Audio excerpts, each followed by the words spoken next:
नमस्कार, जय हिंद, जय भारत। मैं कमांडर चक्रपाणी हमेशा की तरह the world this week decoding 24/7 की तरफ से और चैक सिंप्लीफाइज की तरफ से एक बार फिर उपस्थित हूं और हमारे साथ हमेशा की तरह है मेजर जनरल अभय कार्की। अभय, आपका बहुत बहुत स्वागत है। नमस्कार and good morning to you and to all your viewers. थोड़ा मौसम ठंडा हो गया है, लेकिन इंटरनेशनल स्टेज पे गर्मी बढ़ती जा रही है और भारत भी इस गर्मी का थोड़ा सा एहसास कर रहा है। चलिए देखते हैं क्या हो रहा है। एब्सोल्युटली, आप जहां हैं वहां पे तो ठंड हो रही है, लेकिन मैं जहां पे हूं आज बंबई में हूं और यहाँ पे उसी तरह की गर्मी हो रही है जहां जो पूरे विश्व देख रहा है। और विश्व क्या देख रहा है?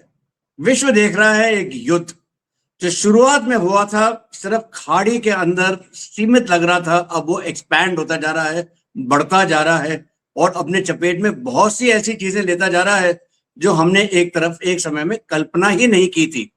मसलन के तौर पे अटैक्स जो होने लगे हैं वो ऑयल इंफ्रास्ट्रक्चर पे हुए हैं, चाहे वो ईरान का हो चाहे वो खाड़ी के देशों का हो। एक अटैक हो गया 2 मिसाइल्स के साथ डिएगो गार्सिया पे। ये किसी भी समय पे किसी ने सोचा नहीं था कि ईरान की पहुंच वहां तक जाएगी। हालांकि ईरान ने लड़ाई के शुरुआत में ही वहां मेडिटेरेनियन तक हमला किया था, टर्की पे किया था, साइप्रस पे किया था, लेकिन वो इक्का दुक्का हमला थे। लेकिन ये एक बहुत चिंताजनक बात है। तीसरा, हॉर्मूज। हॉर्मूज में आग लगी है जिसकी चपेट में पूरा विश्व है। तेल की कीमतों में आग लगी है और उसके साथ साथ शुरू हो गए हमले एक दूसरे की न्यूक्लियर फैसिलिटीज पे, चाहे वो नटांस पे हो या वो डिमोना पे हो। अब है ये एस्केलेशन को आप कैसे देखते हैं? देखिए, ये एस्केलेशन जो है ये इसलिए हो रखा है क्योंकि जो तीनों इसमें प्रोटैगनिस्ट हैं, जो तीनों हिस्सेदार हैं इस लड़ाई के, अमेरिका, इजराइल और ईरान, इन तीनों के लड़ाई को देखने का नजरिया अलग है और तीनों का एंड गेम भी अलग ही था जब ये लड़ाई में उतरे थे। ईरान जो है वो पिछले 40 साल से इस दिन की तैयारी करता आ रहा था। उन्होंने जो अपने हथियार थे, असले थे, ये जानते हुए कि अमेरिका और इजराइल की टेक्नोलॉजी और उसकी एयर पावर को वो नहीं सामना कर सकते, उन्होंने एक असिमेट्रिक तरीके से, मतलब उन्होंने उनकी ताकत से ताकत ना भिड़ा के उन्होंने अपने को डेवलप किया था कि उसकी ताकत को तो आने दो, हम अपनी दूसरी ताकत बढ़ाते हैं लो लेवल की, चाहे वो ड्रोन्स हो, चाहे बैलिस्टिक मिसाइल्स हो या न्यूक्लियर प्रोग्राम हो, जिससे कि हम उसको नष्ट कर सके या हम पलटवार करने की क्षमता रखें जिस क्षेत्र में। तो ये इस मुद्दे से और ईरान अपना चलता गया और ईरान का ये भी कहना है कि वो लड़ाई नहीं चाहता था। बातें चल रही थी, 2 बार कहते हैं कि हम बातचीत कर रहे थे, पहले जो आपके 2025 में था, 10 महीना पहले फर्गो पे अटैक कर दिया बातचीत के बीच में, और अभी फिर बातचीत चल रही थी और बिल्कुल ओमान के और ब्रिटेन के जो ऑब्जर्वर्स थे उन्होंने बोला था 24 घंटे में हमने समाधान निकाल लिया, दोनों के बीच में बात हो जाएगी, और अमेरिका और इसराइल ने मिलकर अटैक कर लिया था। और तो इसलिए ईरान जो है उसने अपनी जो इतने साल की तैयारियां थी उसके जो पन्ने अब खोले हैं, वो शायद इजराइल और अमेरिका उन पन्नों को पढ़ नहीं पाया था, और जो एग्जिट स्ट्रेटजी है या वॉर टर्मिनेशन, वॉर खत्म करने की एक स्टेज जो अल्टीमेट गोल है, वो उनको कहीं आते दिखता नहीं है। उन्होंने सोचा था इनिशियल स्ट्राइक में पूरे जो उनकी लीडरशिप निकाल देंगे, उनकी इंडस्ट्री बिगाड़ देंगे, तो ईरान जो है वो लड़खड़ा के बैठ जाएगा, क्योंकि वेनेजुएला से उनको एक बड़ा सबक लिया था जो वेस्ट ने, यूएस ने, वो बड़ा गलत सबक लिया था और वो उसको ईरान पे डालना चाहता था। शायद वो रजीम की जो सोच थी और उसकी जो टेनेसिटी थी या स्टेमिना था, उसको गलत पड़ गया था। यहाँ तो हो गया ईरान का। अमेरिका और इजराइल दोनों ने युद्ध शुरू किया था। अमेरिका शायद इतना इच्छुक नहीं था उस समय, लेकिन नेतन्याहू ने जाके ट्रंप को कन्विंस कर दिया कि ये लड़ाई छोटी सी होनी है और हमको करनी है। और अमेरिका उसमें क्योंकि उसके जो उद्देश्य थे खुद तो क्लियर था नहीं, क्या वो रेजिम चेंज करना चाहता है, क्या वो ईरान के ऑयल और एनर्जी को लेना चाहता है, वो तो बहुत बड़ा था, क्योंकि वेनेजुएला से आप देख लो, चाइना को डिनाई करके ऑयल जो है वो खुद के कंट्रोल में करना चाहता था ताकि पेट्रो डॉलर पे उसकी पकड़ मजबूत हो जाए और चाइना जो है उसके एनर्जी सोर्सेज जो है वो कम हो जाए। ये तो खैर अमेरिका का एक वेग एम था, लेकिन उनका अल्टीमेट एम क्या था कि कहाँ पे लड़ाई खत्म करनी है उनको नहीं पता था। पता ये था शायद उनको सोच कि हम जल्दी से खत्म करके निपटा के और एयर वॉर से इसको खत्म कर देंगे। ये उनका मिसकैलकुलेशन था। इस पे बात करेंगे।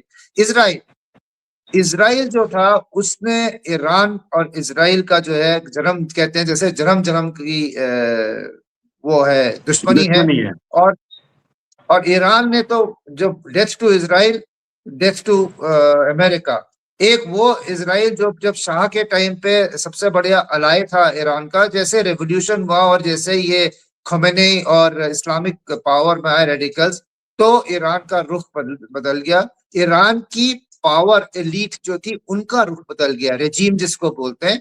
और वो डेथ टू इसराइल, इसराइल को दुनिया में रहने का कोई हक नहीं है, हम उसको मिटा देंगे। और इसीलिए वो अपनी हर चीज को जस्टिफाई करते रहे, इंक्लूडिंग जो उन्होंने डिनाई किया है न्यूक्लियर एम्बिशन। इसराइल देखता है कि इसकी न्यूक्लियर एम्बिशन मेरे पे एक एटम बम डालने की है, इसलिए मैंने इसको खत्म करना है। और खत्म करने के लिए उसने अभी क्या देखा, ये न्यूक्लियर एनरिचमेंट जो फर्डो पे स्ट्राइक की थी शायद पूरी नहीं हुई थी और इनको पूरी तरह से खराब करना है। इनकी मिसाइल्स जो है वो अच्छी होती जा रही है, क्योंकि क्लोजिंग जो थी पिछली वॉर की उसमें आयरन डोम को भेद के तेल अवीव पे मिसाइल गिरी थी, इस बार तो खैर बहुत ही गिर रही है, तो वो हमने उसको खत्म करना है। और तीसरा जो इनके प्रॉक्सी है हमस, हूथी और हिजबुल्लाह, इनको अगर खत्म करना है तो इसराइल को कमजोर करना और इसराइल के जो पास सॉरी ईरान को कमजोर करना, ईरान के पास जो पैसे कमाने के जरिए हैं उसको कम करना, उसकी हस्ती कम करना। और इसके लिए ऑयल बहुत बड़ा एक मायने रखता है। वो उसकी ऑयल प्रोड्यूसिंग कैपेसिटी को भी तोड़ना चाहते थे, जो कि अमेरिका के बरखिलाफ था। अमेरिका उस फैसिलिटी को प्रिजर्व करने चाहता था, क्योंकि जैसे रेजिम चेंज होगी तो अमेरिका उसी ऑयल बनाने की जो मशीनरी है उससे अपना ऑयल अपने नाम पे बेचेगा। तो यहाँ पे अमेरिका और इसराइल के वॉर एम्स डिफरेंट थे। और इसराइल अभी भी कहता है कि जब तक मैं इसको पूरी तरफ से खत्म नहीं करूंगा, ईरान को इतना नुकसान हो जाए मॉनेटरली कि वो अपनी ऑयल फैसिलिटीज बर्बाद हो जाए, उसकी प्रोडक्शन फैसिलिटीज, न्यूक्लियर फैसिलिटीज और बाकी इंफ्रास्ट्रक्चर भी इतना खराब हो जाए कि वो दोबारा लाइन पे आने में सालों लगे और पैसा लगे और इतना कमजोर हो जाए इकोनॉमिकली कि वो अपने प्रॉक्सीज हूती, हमास और हिजबुल्लाह को हथियार और पैसे ना दे पाए। ये इजराइल की सोच है। इसलिए आज की तारीख में भी चाहे इजराइल मार खा रहा है, वो तब भी ईरान को मारता रहेगा। अमेरिका उसके इस एम में फंस गया है, साथ में वो निकलना चाहता है, तेल लेने आया था और लंबी लड़ाई में फंस गया है। अब उसको समझ में नहीं आ रहा है कि क्या करना है। तो आज की तारीख में प्रायोरिटी में अमेरिका जब सोच रहा है, सबसे पहले हॉर्मुज अगर नहीं खुला, दूसरा अगर कतर और बाकी यूएई वगैरह में इसराइल ये ईरान की बम्बिंग खत्म नहीं हुई है, तो बड़ी मुश्किल पड़ जाएगी इनको अपनी साख जमाने में।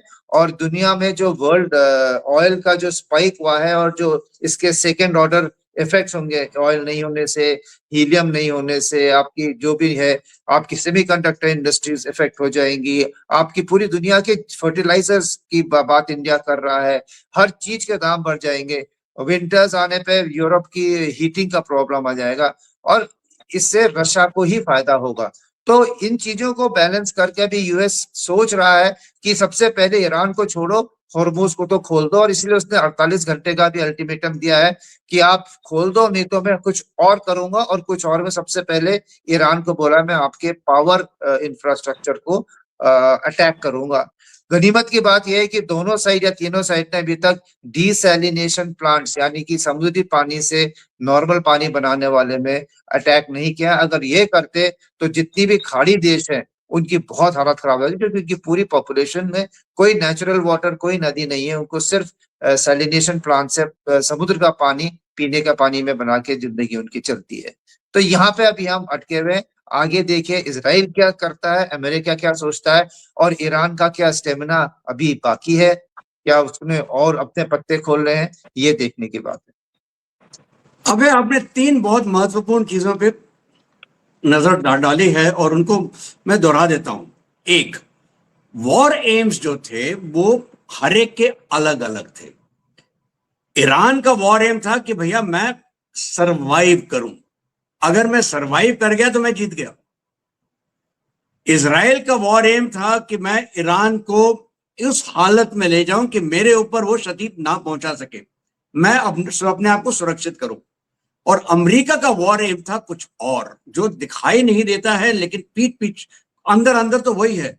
उसका वॉर एम फाइनली आ जाता है पेट्रो डॉलर पे, और पेट्रो डॉलर से होते हुए चीन।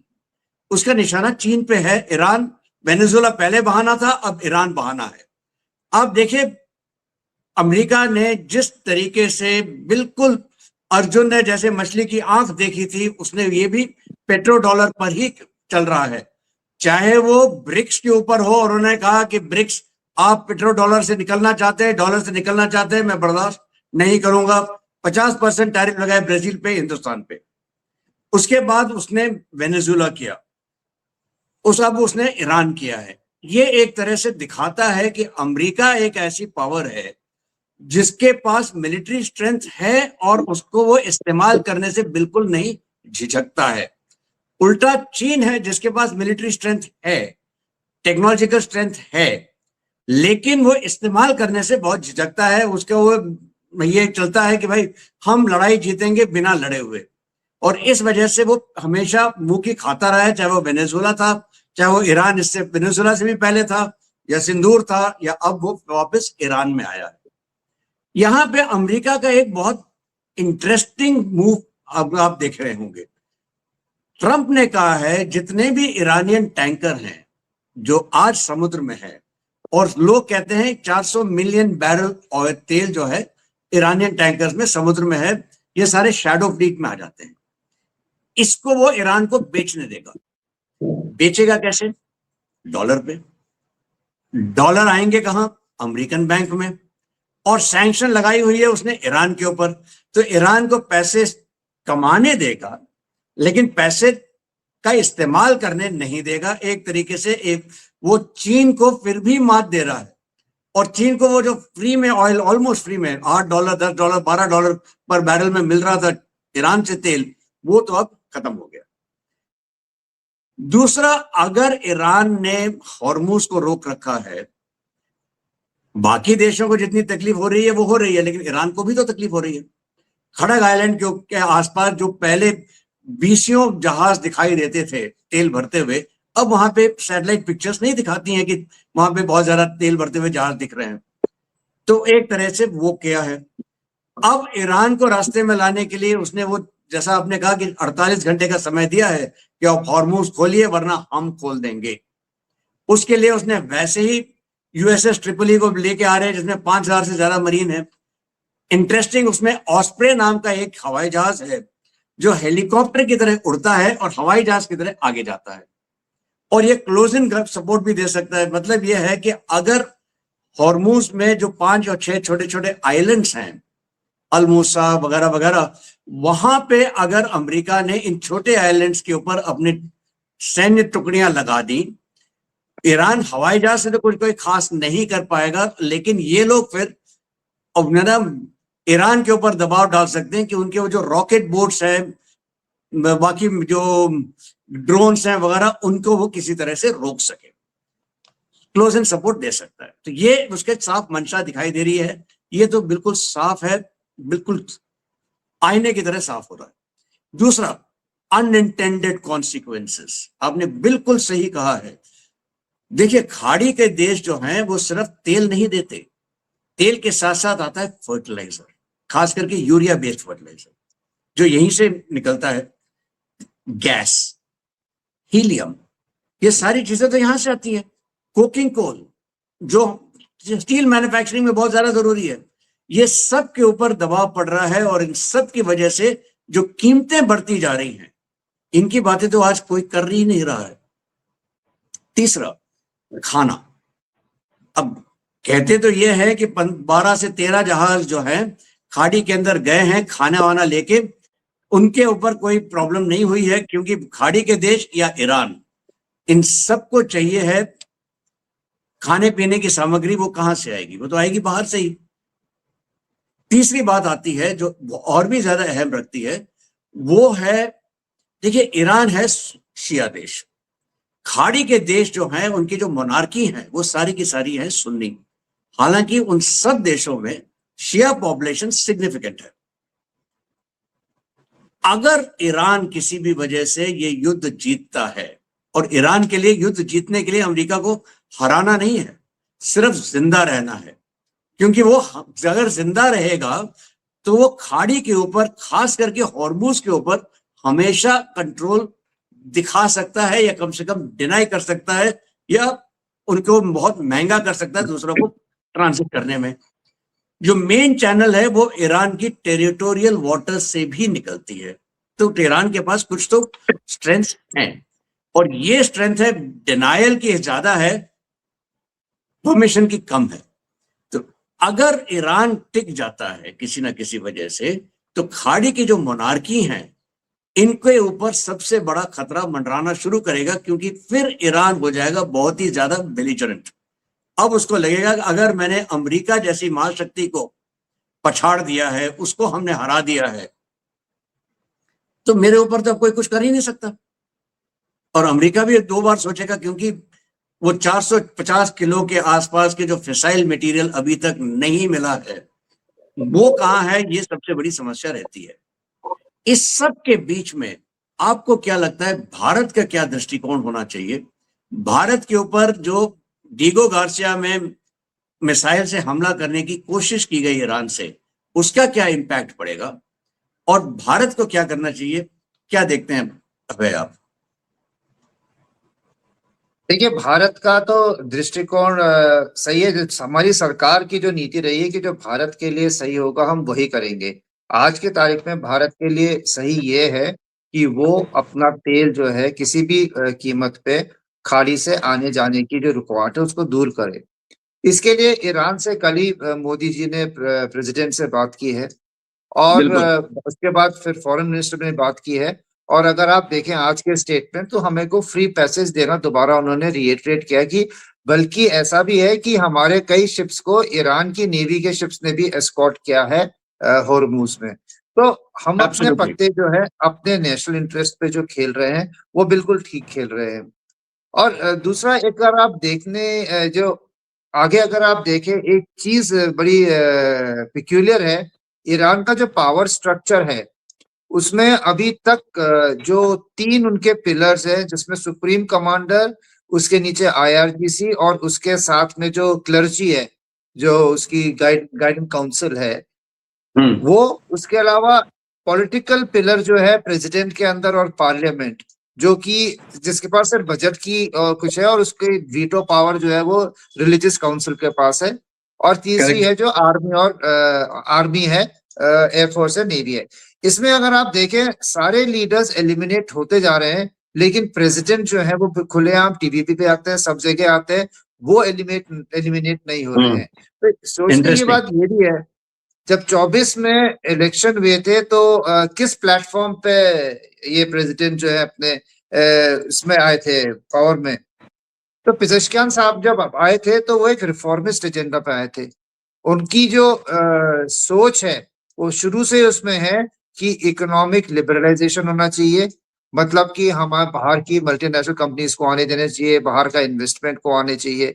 उनका है कि जो सोशल अनरेस्ट है, जो सोशल रिस्ट्रिक्शंस है, उनको हटाएं, पर्दा वर्दा बुर्का इसको करके। और इसके अलावा जो लोगों में जो चाहत है, जो एक पावर एलीट, क्लर्जी और सिटीजन्स के बीच में जो टकराव है, उसको कैसे दूर करें। और सरेआम उन्होंने बोला कि अगर प्रोग्रेस करना है तो एंगेज विद द वेस्ट। तो लेकिन जो पार्लियामेंट और प्रेसिडेंट है उनकी ज्यादा इसमें से नहीं थी, हमेशा वीटो है जो वो आईआरजीसी और आईआरजीसी के पास है, क्लर्जी और के पास क्लर्जी है। के पास है। और आज के तारीख में अगर आपको मुश्तबा नहीं दिख रहे हैं, तो ये लगता नहीं है कि क्लर्जी का नाम जो है एक फोटो लगा के क्लर्जी के नाम पे आईआरजीसी काम कर रही है, मुश्तबा है भी कि नहीं है? खमेनेई चले गए, अगर मुश्तबा को बोला है, और उसके बाद भी वो लरजानी भाइयों के जो 5 भाई है उनकी जो पावर स्ट्रगल है वो अलग बात है। लेकिन ऐसा लगता है कि ईरान एक मिलिट्री डिक्टेटरशिप है। आईआरजीसी आज के दिन सब कुछ कर रही है, सारे वो कंट्रोल उनके पास है। लेकिन एक फेस है जो मुश्तबा का लगा दिया, उसके नाम पे स्टेटमेंट लिख लें, लेकिन वो बंदा तो कभी दिखता ही नहीं है। और जो करेक्ट। बात बाहर से करनी है, जो सॉफ्ट सॉफ्ट टॉक करनी है ईरान ने, वो करनी है अपने प्रेसिडेंट साहब की तरफ से। बात करता है वो, और फॉरेन मिनिस्टर दोनों अडिग हैं, दोनों सेफ है। उनको टारगेट नहीं किया जा रहा है क्या? और क्यों नहीं किया जा रहा है? क्या पता एक कमजोर रजीम बाद में इनको अपना चेहरा लगा के दोबारा दुनिया से नेगोशिएट करने के लिए आए। तो ये एक इसमें एक पहलू है जिसमें हम सोच विचार कर सकते हैं, और वो दुनिया के लिए भी अच्छा होगा और ईरान के लिए भी अच्छा होगा। क्योंकि चाहे मिलिट्री जो है उसकी टॉप लीडरशिप तो चली गई है, जो प्रोविंशियल लेवल के हैं और जो जनरल्स हैं, जो लोअर रैंकिंग है, अब उन्होंने तो जिंदगी भर death to Israel, death to USA में करा है। और एक फौजी की सोच फौजी की तरह से होती है। तो ये वायलेंस कंटिन्यू कर रहा है, लेकिन एक प्रैग्मेटिक सोच कि देश कहाँ जाएगा, कि एक इस लड़ाई में अगर अमेरिका के थोड़े 200-400 बिलियन खर्च हो गए हैं, ईरान तो कम से कम 10-15 साल पीछे चला गया है, पहले ही उसकी इकोनॉमिक हालत खराब थी। तो ये एक बैलेंस सोच करके देखना पड़ेगा कि क्या जो पार्लियामेंट है, मजलिस वहां की, और जो प्रेसिडेंट है, इनकी सोच प्रिवेल करेगी।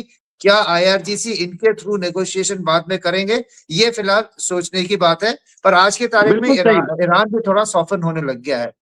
तो इंडिया जो बिल्कुल है, सही। और इसमें आपने बिल्कुल सही चीज बताई है, नेगोशिएशन। अब सवाल बनता है कि नेगोशिएट कौन करेगा? नेगोशिएट करने के लिए आपको चाहिए है एक ऐसा व्यक्ति या एक ऐसा देश जो दोनों पक्षों के साथ बात कर सके। यहां पे कौन है बड़े नेगोशिएटर जो आप सामने ला सकते हैं? एक है पुतिन। पुतिन एक खुद व्यस्त है लड़ाई में। देखे जाते हैं कि वो ईरान के पक्ष में आएंगे तो हो सकता है अमेरिका, इजराइल, नेटो उसको ना माने। दूसरी तरफ है चीन। चीन तो हम सब जानते हैं कि वो पक्षपात में होता है। चीन को सिर्फ अपना ही दिखाई देता है। वो एक इंटरेस्टेड पार्टी है और उसके ऊपर किसी को विश्वास नहीं है। यहां तक कि ईरान को खुद विश्वास नहीं है। वही प्रेसिडेंट पेशकियां खुद कहा था करीब 10-12 दिन पहले कि चीन से हमें अपेक्षा थी कि वो हमें पैसे देगा। 450 बिलियन डॉलर का हमने करार साइन किया था, लेकिन हमें तो कुछ मिला नहीं। तो चीन आउट हो गया। अमेरिका वैसे ही आउट है। बचता है सिर्फ एक भारत। और इसमें आप देखिए, चाहे वो प्राइम मिनिस्टर मोदी हो जिन्होंने पेशकियां से भी बात की है, जिन्होंने हमारे विदेश मंत्री ने अगराची से बात की है, उधर नेतन्याहू से बात प्राइम मिनिस्टर मोदी ने की है, ओमान, सऊदी अरब, सबसे बात कर रहे हैं। तो मतलब एक तरह से दिख रहा है कम से कम मुझे कि हिंदुस्तान जो है नेगोशिएशन में या फिर डिप्लोमेसी में, और है ना, डिटरेंस एंड डिप्लोमेसी ये दो अलग अलग चीजें हैं। हम डिप्लोमेसी में आगे हैं, डिटरेंस में हम उतना डिटरेंट नहीं है हमारे पास शायद। लेकिन डिप्लोमेटिकली ये चीज सॉल्व होनी है, इसका कोई इलाज नहीं है। और इसमें साफ दिखाई दे रहा है कि भारत की जो भूमिका होगी वो बहुत अहम होगी। लेकिन इस सबसे जरा सा अलग हटते, ईरान का नेबर पाकिस्तान। पाकिस्तान के पास जो है समस्या है, क्या वो ईरान से युद्ध करे या वो ईरान को बोले कि आप हम और हम आप मुसलमान देश हैं, हम एक दूसरे के साथ हैं। उधर अफगानिस्तान उसकी है ना, उसे पीटे जा रहा है, बलूचिस्तान पीट रहा है, और अमेरिका तो उसको धुतकार रहा है। उसने उसको बोल दिया कि आप हमारे लिए थ्रेट हो। इस सब के बीच में ये अब्दुल बासित का एक आता है स्टेटमेंट कि अगर अमेरिका ने हम पे अटैक किया, अगर हमारे ऊपर कुछ हुआ, तो हम बंबई और दिल्ली में न्यूक्लियर बॉम्ब डालेंगे। ये गीदड़ भभकी है या ये पाकिस्तान के लिए एक तरह से एस्केप रूट दिखाने की कोशिश कर रही है कि हिंदुस्तान को दबा दे, या दुनिया को बोले हमारे पास भी न्यूक्लियर ऑप्शन है, आप हमसे बात करें, हमको जरा इज्जत दें? क्या देख रहे हैं आप इसको? देखिए इसमें और कुछ नहीं, तो इसमें हंसी आती है। अभी वो सिंदूर की मार से वो उठे नहीं है और दोबारा बोलने लगे। खैर इसमें दो चीजें, पहली बात है नकल में भी अकल चाहिए। इन्होंने ईरान का मॉडल देख के कि अगर अमेरिका ने मारा तो ईरान ने गल्फ कंट्रीज को सऊदी अरब, यूएई, कुवैत, कतार, इन सबको मारना शुरू कर दिया है। तो उन्होंने बोला वही मॉडल ठीक है कि वो करे, तो जो अमेरिका का, इंडिया तो अमेरिका का कोई दोस्त है नहीं, हाँ ठीक है, हम एक स्ट्रेटेजिक ऑटोनॉमी रखते हैं और शायद हम एक वेस्टर्न डेमोक्रेसी के साथ आइडेंटिफाई करते हैं। तो वो एक तो उसने एक गलत मॉडल चूज किया। जो जीसीसी कंट्रीज है, ना तो वो न्यूक्लियर पावर है, ना वो ईरान से ज्यादा ताकतवर कन्वेंशनल वॉरफेयर में जो कि हम है, और ना ही उन्होंने पहले ईरान से कभी लड़ाई की थी। वो एक ऐसे थे कि अमेरिका के और वेस्ट के इन्वेस्टमेंट के रईसजादे थे, जो कि अमेरिका की सिक्योरिटी गारंटी पे पड़ रहे थे। तो ईरान ने जस्टिफाई किया कि क्योंकि वहां यूएस के बेस हैं, क्योंकि वहां यूएस के इन्वेस्टमेंट है, इसलिए मैं इनको पनिश कर रहा हूँ। ये इस्लामिक देश होते हुए भी ऐसा कर रहे हैं। पाकिस्तान ने इंडिया में तो वो कुछ बैठता ही नहीं, वो टेम्पलेट में। बॉम्बे और दिल्ली में ना तो अमेरिका के बेस है, ना हम उनके चमचे हैं, ना उनकी वजह से हम रईस बने घूम रहे हैं। तो वो भी नहीं होता। दूसरा, ये अपने खुद मार खाए हुए हैं और वो नहीं होता। लेकिन ये एक चीज कर रहे हैं, इनके जो डीएनए में है कि पूरा पाकिस्तान तभी एक होता है जब हिंदुस्तान को गाली दो या हिंदुस्तान के साथ लड़ाई करो। तो वो इस करेक्ट। डेस्परेशन में है, इस डेस्परेशन में है कि हम इंडिया और दिल्ली और मुंबई पे अटैक करने की बात करेंगे तो उसका अंदर जो हमारे फूट चल रही है आपस में, वो देश पे जो है ग्लू लग जाएगा। हाँ हाँ, कश्मीर कश्मीर कश्मीर, हिंदुस्तान को मारेंगे। अगर बोला है सरकार ने मुंबई और दिल्ली, तो पक्का मारेंगे। क्योंकि सिंदूर के बाद जो पाकिस्तान के अंदर नैरेटिव आया है, उसमें तो उन्होंने ये बताया कि इंडियन एयरफोर्स को हमने खत्म कर दिया था, हमने भटिंडा और उधमपुर और कौन कौन सी जगहों को हमने बम से खत्म कर दिया था और हम जिंदा है। तभी वो क्रिकेट मैच में वो ऐसे ऐसे करते रहते हैं। और हाँ, अपनी करेक्ट। जो मार खाई है करेक्ट। उसको वो छुपा के रखा है। जनरल पब्लिक में यही इंप्रेशन आया है कि इस आर्मी ने हिंदुस्तान हिंदुस्तान को घुटने टिका दिए। तो ये एक लाला लैंड में जो रहते हैं वो चूरन बेच रहे हैं अपनी जनता को। और अगर वो सोचते हैं ये बोल के अमेरिका उनसे खुश होगा, तो वो और उनके टाइट करेगा, उनके आईएमएफ की फंडिंग को टाइट करेगा, और एक शायद सीरियसली भी देखे कि ये अनकंट्रोलेबल एक रोग एलिमेंट है, इसकी सरकार को या इसको अंदर से और चाबी कैसे दी जाए। तो ये उसने अपने लिए कोई फेवर नहीं किया है। और ये आप इसको एक जैसे चूरन उसने दिया है, तो चूरन की पैकेट की तरह हिंदुस्तान ने उसको फेंक के अपने जो ऊंचे काम है और जो हमारी दूर की दृष्टि है उस पे अपने अपने पथ पे लगे रहना चाहिए। बिल्कुल सही। और इस सब के बीच में एक जरा सा हट के खबर आई थी, और वो ये थी कि 7 विदेशी पकड़े गए हैं हमारे नॉर्थ ईस्ट में, मिजोरम के आसपास। और वो म्यांमार के हमारे पास से म्यांमार गए, म्यांमार से जब वापस आ रहे थे, हालांकि उनके पास वैलिड वीजा था, वो पकड़े गए। इनमें से 6 यूक्रेनियन, 1 अमेरिकन। अमेरिकन जो था वैन डाइक, ये तो बहुत जाना माना है, जो जहां भी समस्या होती है, जहां कॉन्फ्लिक्ट होता है, वहां अपने आप को ठूस लेता है और किसी ना किसी तरह से वो सीआईए का पक्ष या सीआईए की तरफ से काम करता है। यहां खबरें आ रही थी कि ये जो यूक्रेनियन हैं, ये ड्रोन स्पेशलिस्ट थे और उन्होंने यूरोप से ड्रोन इंपोर्ट किए हैं। ड्रोन वॉरफेयर के बारे में वो जो नॉर्थ ईस्ट के रेबल्स हैं उनके साथ म्यांमार में जाके उनको ट्रेनिंग दे रहे थे, वगैरह वगैरह। इस सब को आप कैसे देखते हैं? क्या ये एक तरीका है कि हिंदुस्तान को हमेशा एक एज पे रखा जाए ताकि हिंदुस्तान ज्यादा प्रोग्रेस ना करे, किसी ना किसी वजह से कहीं ना कहीं उलझा रहे? क्या आप इसको देखते हैं जो 1947 में खबरें थी कि एक क्रिश्चियन स्टेट बनाना चाहते थे हमारे नॉर्थ ईस्ट के हिस्से में, और इसकी तरफ से शेख हसीना ने भी इशारा किया था कि एक क्रिश्चियन स्टेट वो करना चाहते हैं, और उन्होंने हमसे सेंट थॉमस आइलैंड भी मांगा था और हमने नहीं दिया, इसलिए मुझे वहां से तख्ते से निकाल दिया गया। आप इसको कैसे देखते हैं?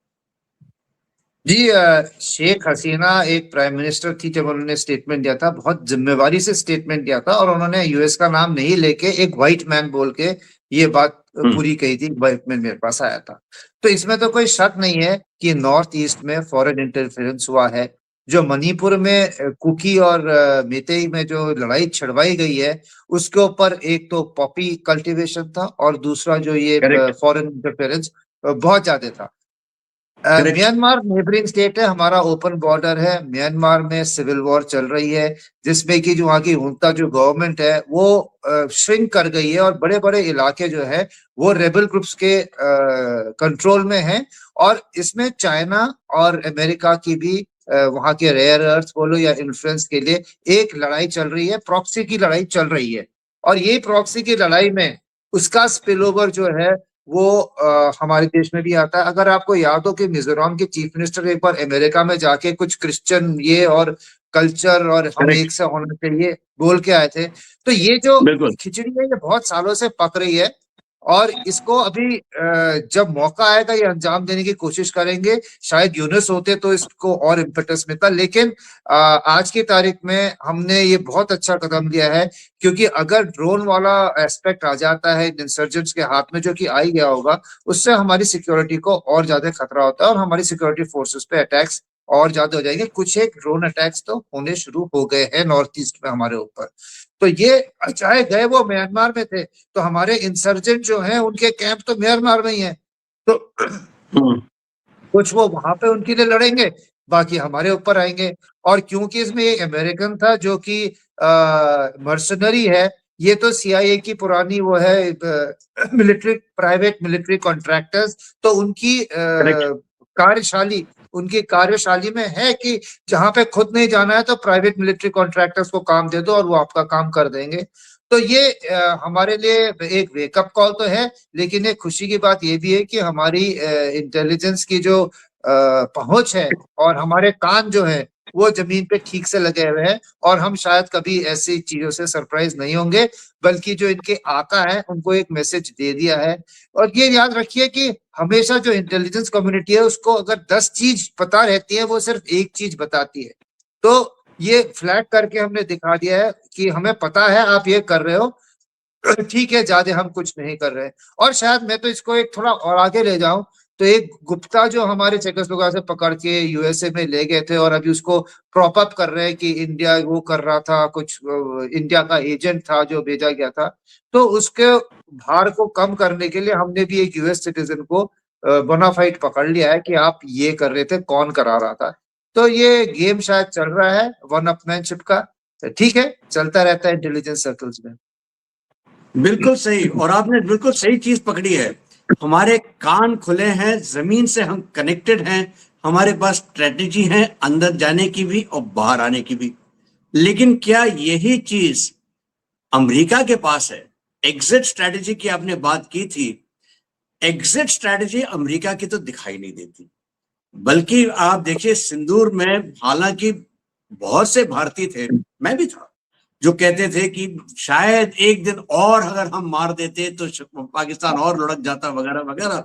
लेकिन आपने पॉलिटिकल एम्स अचीव किए, मिलिट्री एम्स अचीव किए, आपके पास एग्जिट स्ट्रेटेजी थी, आप बाहर आ गए।